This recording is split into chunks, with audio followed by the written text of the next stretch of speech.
I need to stop coming on here when my hair still has conditioner all up in it anyway. But hello, welcome back, readers. How are we doing? How are the people?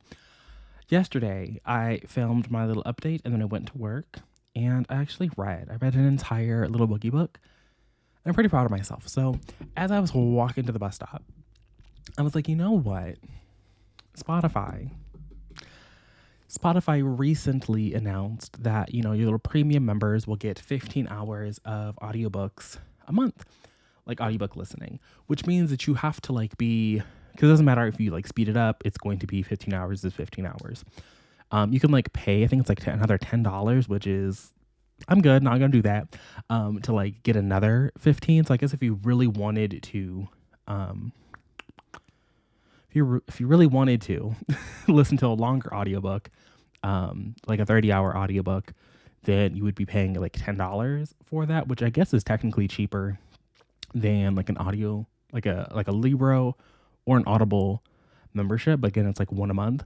But those are also just one credit a month at $14. So I think that maybe Spotify is winning here, but either way, I figured that the way that I want to use this is for books that I'm interested in reading, obviously, but obviously also shorter books because I don't really plan on giving them another $10. I feel like the 11 they already get, just down payment or whatever is enough. So those are my thoughts. Those are my opinions.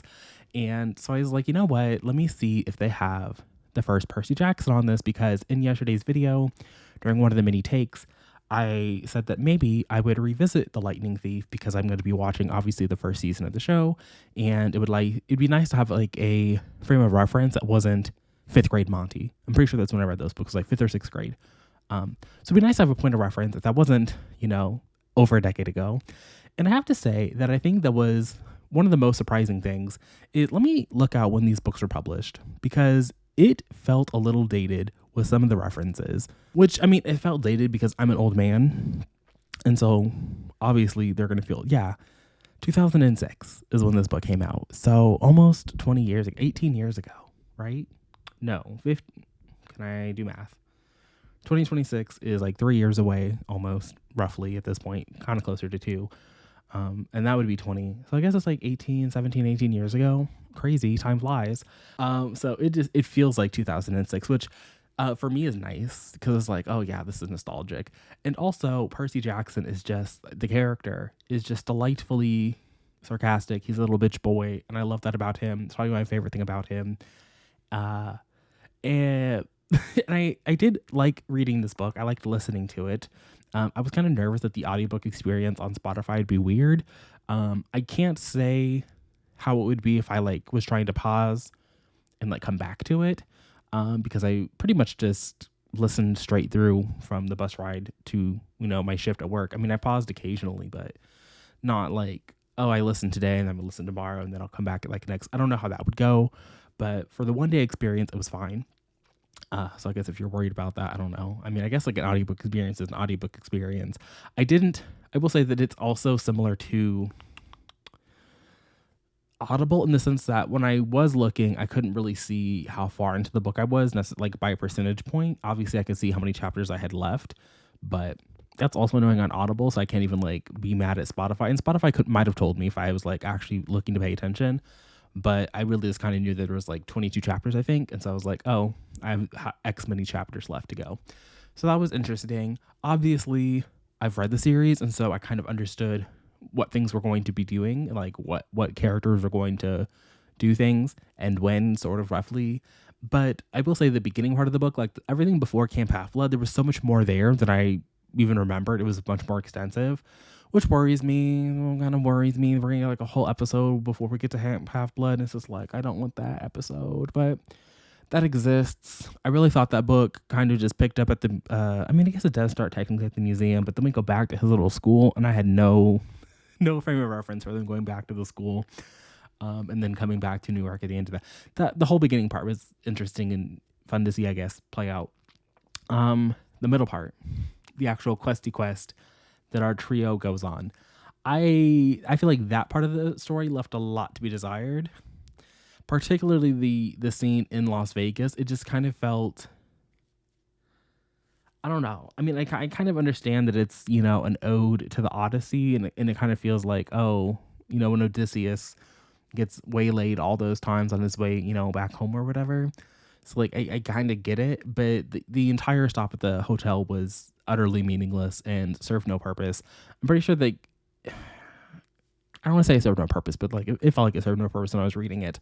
And I will say that on this reread, in addition to like having a frame of reference, wanting to experience the story again, I was trying to see like how they would film this like as a TV show. Like I feel like it makes sense as a movie just because there are so many pit stops, but each pit stop doesn't really feel like it's going to take up 20 minutes of a TV show. Like it doesn't feel like there's 20 minutes worth of content. And I say 20 minutes because it's obviously for children, so I can't imagine this being an hour. Like if this were like hour-long episodes, then it would only be like 3 episodes max. Like there's just no way. And I also feel like there was something to be desired in terms of like characterization. Obviously, this book is 377 in paperback. What is the hardback? More editions. Can I just like show all 371? Original date published, format, hardcover. Okay, the first edition hardcover book was 375 pages. It was actually in 2005, so it's even older. The paperback came out in 2006. 2005, I was definitely in like the 5th grade, because I would have been 10 years old. So fun times there. And the middle part of the book, I feel like characterizations leaves a little bit to be desired. And I will say that also, just like their godly parent is also doing some of the heavy lifting. Very few of the children seem to be different than their godly parent in this installment. Obviously, I feel like that's a little bit different as the series goes on. I a little bit, vaguely, not necessarily entirely, but I feel like that's also doing a little bit of the heavy lifting in terms of characterization. But I'm not out here to like judge the book too harshly. I still had a really good time. I'm probably still going to keep, I think I gave this book 5 stars. Yeah. Oh, I have 4 stars. And you know what? I would probably agree with the Monty that added this all those years ago on October 17th, 2011, which was a lot closer to the time that I originally read the book. I would say this is definitely a 4-star read. This isn't a 5-star for me. I think Percy is a 5-star character. I don't think his book is a 5-star book. So I will say though that having reread this has inspired me. At first I was just like, I'm just going to read this one book because the first season is only doing this one book because Leah Jeffries talking about being excited, hopefully, to be able to continue on and do Sea of Monsters. So I was like, there's really no point in binging the series because the show is not going to tackle that, and I'm not going to reread these every time the show drops a new season. I will say, though, I really do hope that the show does get... I mean, I'm saying this without watching it, except for like a 30-second clip. And the 30-second clip, I will say I would have canceled the show because, I mean, they're at the camp, and I understand like they're not at the camp for a significant portion of this first book, and so like building practical sets feels a little bit unnecessary, but I could just see them. It just felt very green screen. It just felt green, like nothing about it felt real or lived in or tactile, which I think is important, specifically for like children's programming. I think it's asking a lot for children to act just in the middle of nothing, but that's what they were doing. It looked like in this little scene. And it did kind of bother me. But again, I guess if it's just the camp that's that way and you don't know you're getting a season 2, like, okay. But so much of like the interviews that have been teased, it feels like the actors like trying to sneak in, I don't want to say sneak in, that makes it sound like underhanded or something, but like plant seeds for things that they hope to be able to pay off in the future. And that just feels very, I don't know. I mean, obviously there are elements of this first book that plant seeds for future development, like for characters, to do things. But most of the book does feel self-contained and like it really wraps up its own story here. And again, there are things that are, set in motion for future events. And obviously Rick Riordan has been writing these books ever since 2005. This is the other thing. I don't see no one yelling at Rick to stop writing these books except for me. Y'all yell at Cassandra, y'all yell at Sarah J. Maas, y'all yell at all these other people. You're not yelling at Rick, you're not yelling at Brandon. What are we doing? It just feels very strange. I don't want to be the person that's out here defending Cassandra Clare because I really don't really care for her person. I can't say personally because I don't know the woman, but like I'm not her biggest supporter. I'm not her like biggest fan person. I wouldn't even say that I'm a Sarah J. Maas like biggest supporter, even though I have a shelf full of her books or whatever. It's just that it feels very telling, like who's getting calls for like someone to like step outside of what they've been writing for or whatever. And here's Rick Riordan still almost 2 decades later, still writing in the same characters from way back when. And it's not like these characters are super. It's not even it's like they're descendants of the people. It's like no, it's the same crop of characters. It's the same people. But I just think it's very telling on who is allowed in bookish spaces to continue to write in the same world and be, again, hotly anticipated releases. And it's not to say that Sarah's books are not hotly anticipated releases either. House of Flame and Shadow has been on every 2024 new release anticipated video that I've watched or whatever. But she's also a person who is routinely brought up and saying, like, why are we writing in the same world? Just like Cassandra Clare. Why are we writing in the same world? Leigh Bardugo for like a hot second there. But even I think Leigh Bardugo kind of falls into the similar camp of a Rick Riordan, where people would really want more Six of Crows stories, even though those people are weird. The first book isn't even a heist, and the second book is just Yellowface. Like, what are we doing? What are we doing? And then when she did go back to King of Scars, y'all are illiterate because King of Scars is a good book. It's not my bad she can't write a duology and fumble the bag in Rule of Wolves. But even Rule of Wolves is worth it for Zoya. So, like, I don't know what to tell y'all. Y'all need to stop asking that woman to go back to the Crows. The Crows are the most ragtag group of losers that have ever existed on the face of the planet. And honestly, they should all be taken on back and shot. Like... Sorry, I'm not actually sorry. They're losers. None of them are good. Okay, a stiff breeze would knock all them losers off their back. Anyway, so that is to say that I finished The Lightning Thief yesterday, and I got so motivated that I said, you know what, I do want to continue, and so I've put the entire series and the sequel series on hold. I did not grab The Trials of Apollo just because I'm nervous. I kind of want to just see. I have like the next week off pretty much. I don't have to do much of anything. So my plan is to read and to clean because I definitely need to clean. I said that already. And I want to read and I'm going to read and I'm going to clean and maybe watch something on, Disney Plus or watch something on Paramount Plus or watch something on Apple TV Plus. I'm going to watch something. I'm just going to lay around, sleep in, be a little bit lazy. Not too lazy because we still got 6 days of what is it? Not even 6 days. It's like 5. Let's see, or 3, 8. We got more 8 days of daily vlogging that we got going on. But I need to go because my plan is to eat before I go to the company holiday party. So I'm gonna eat. I'm gonna go to the holiday party. I'm gonna come back from the holiday party, and I don't really plan on reading in the meantime. But I have a couple of things that I've seen come in. I have a couple of things that are available for read now that I might listen to. So I'm going to leave the door open and not close off this video just yet. But just know that Mr. Rick and I are going to be seeing a lot of each other, which means that you and I out here in the audience are going to be talking a lot about him. Between his books and his new little TV show, he about to be the main character on this channel for probably the rest of December. I know it doesn't look like, maybe it does because my hair isn't crazy. I'm like, I don't know. It actually is still bad, but it's drying out. Anyway, it's been a couple hours. By a couple hours, I mean like 6-ish. And I went to the company Christmas party. It was cute. It was giving very low rent. But you know what? I had a good time. I got out of the house. I got what I wasn't expecting anything. But it was definitely giving very low budget. It's very weird. But, again, it is what it is. I survived. I was there. I made it out.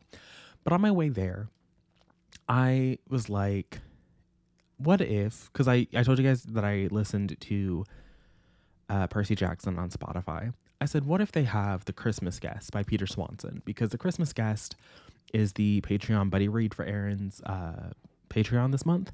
And originally, I wasn't really going to read it because it's a $30 novella. No.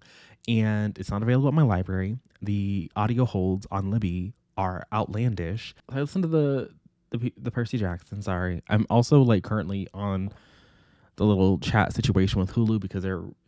Anyway, it doesn't matter. No one cares about that. But I got distracted for a second. So I was listening to the Percy Jackson.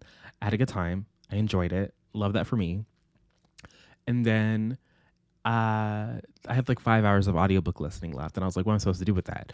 But if they have the novella there, obviously that's going to be under 5 hours. I can get 2 books in for my little $10.99, making it even better then Audible. Love that for me. So it was there, and I listened to it on my walk to the Christmas party because it was like a nice little short walk away. And at 3 times speed, it was perfect. The book itself, though, I don't know what the fuck I read. I don't know what the fuck I mean, I take it back. I do know what I read. We had two characters. It was like sort of evenly split. So we had this one character, and it was giving us like we were in the past, even though it was very clear that they were reading like a diary entry. And so we were getting the story from the past about this woman who got invited to this Christmas party out in the countryside. Again, it was giving Saltburn. I don't know what it is recently, but like everything is giving Saltburn.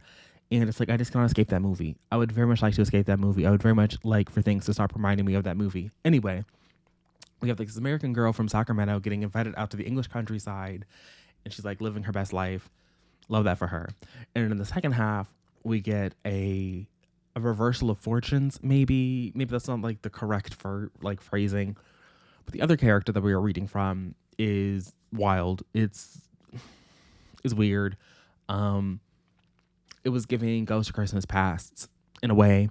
And at the end of the day, I don't think this was for me. And I definitely don't think this was a good audio listen. Like the first half, it was like nice because like there was like the sound effect of like pages turning and it was kind of cutesy or whatever. Love that. But otherwise, this wasn't for me. Like what were we doing? Why were we? I just think, I don't know. Like, I think I wanted it to be more inventive than it was, and so I feel let down. But at the end of the day, it's also like a novella. So like, what was Peter Swanson even supposed to do other than like what he did? If he had done anything else, I think it wouldn't have worked. So I wouldn't rate it low. I just think that the audio experience of this particular story is not the way. I think if I had read this physically, it might have given like that storybook Christmas quality that the audiobook was not able to provide. So I'm still very happy with this little inclusion of 15 hours of audio because it really got me through it the past couple of days. Who would have thought without Spotify that I wouldn't have read any books? But that's where we are. It is now it's almost 9:00. So I'm going to go ahead and wrap this up here so I can get this video edited and uploaded in a timely manner. I don't know what in the world I'm going to read tomorrow. I do know that I'll be going to the library to pick up my Rook Riordan Holds. I do know that. But whether like what I'll listen to on the way there, what I'll listen to on the way back, if I'll read anything, I don't know. I should finish the breakup tour. I think I'm going to do that. Before I'm allowing myself to read another Rick Riordan book, I need to finish the breakup tour. It's very doable. Only have 50% left. We can wrap it up. I can get my feedback off. And also I think tomorrow's goal isn't to start anything new. It's to finish the breakup tour and then get caught up on my Goodreads. I'm like 6-7 books behind on Goodreads reviews, which is very embarrassing. So I'm going to use my free time tomorrow because I'll be off to catch up on that. So hopefully I'll have that. We'll wrap up the breakup tour. That's the game plan. I'll see you guys back here again tomorrow. But until then, and until next time, bye.